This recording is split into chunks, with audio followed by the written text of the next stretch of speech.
સાથીઓ, તમે હમણાં ચૂંટણીઓનો જંગ જીતેલો છે એટલે મને ખબર છે કે તમારે શું સાંભળવું છે. બંગાળ,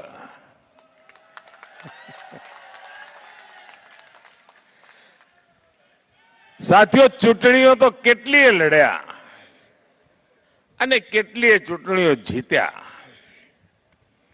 જય પરાજય તો ચાલ્યા કરતો હોય, પણ પહેલી વાર હું જોયું છે કે બંગાળની ચૂંટણીઓ સમગ્ર દેશમાં જાણે,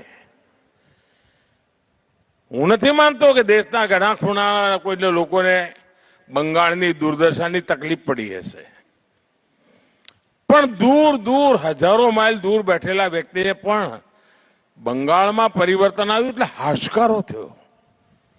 એટલે પીડા કેટલી ભયંકર થઈ હશે ત્યાંના લોકોને કે જેનો હાશકારો ગુજરાતનો માનવી અનુભવે. આનાથી મોટું બીજું શું હોઈ શકે?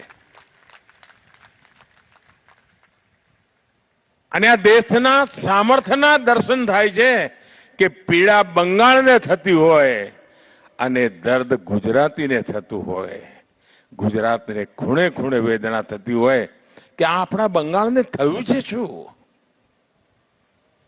અને ત્યાં તો કલ્પના બહારનો એક હાશકારો અનુભવાય, જાણે બહુ મોટી બેડીઓમાંથી લોકો મુક્ત થયા હોય એવો ભાવ જોવા મળે આપણે. લોકોની આંખમાં હર્ષના આંસુ સુકાતા નથી. ચૂંટણીઓમાં કેટલાય પરિણામો જોયા છે ભાઈઓ, પણ ચૂંટણી પરિણામના આવો પ્રભાવ કદાચ મેં પહેલી વાર અનુભવ્યો છે. આટલા વર્ષના રાજનીતિક જીવનમાં આવી અનુભૂતિ પહેલી વાર થઈ છે. અને ત્યારે મનને એમ થાય છે કે આપણે કેટલું મોટું કામ કર્યું છે. ભારતીય જનતા પાર્ટીના કાર્યકર્તાઓ 300 કરતા વધારે કાર્યકર્તાઓ બલિદાન આપ્યા છે દોસ્તો બંગાળમાં.